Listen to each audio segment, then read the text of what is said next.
My name is Denise Leslie, and I'm from Berea, Ohio, which is in the Cleveland, Ohio area.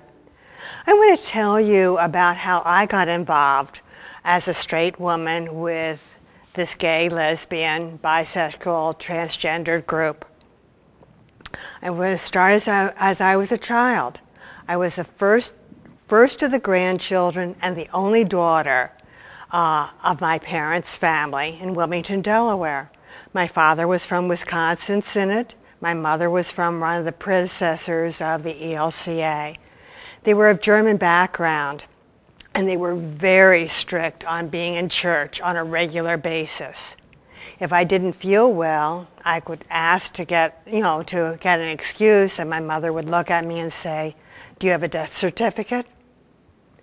So if I didn't have a death certificate, I was expected to be there.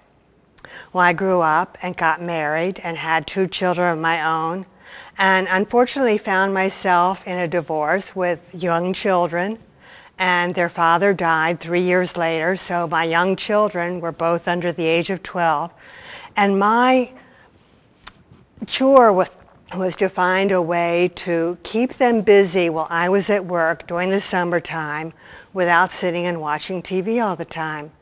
So I enrolled them into a theater apprentice course. All of a sudden, I had a family. I had gay and lesbian people that were working in the theater that became my family. They nurtured my children. They nurtured me. There was not an activity, an A on a report card, a holiday, that my children did not have a special commemoration by our family.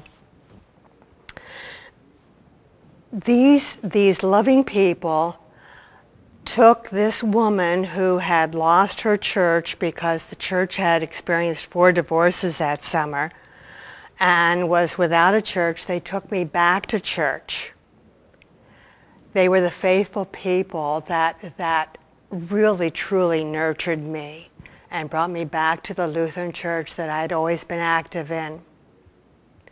My vision of the church is that we will be as welcoming to others as these people were to me, and we will not exclude anybody by their sexual orientation or their gender identity or their race or their age or for any other reason.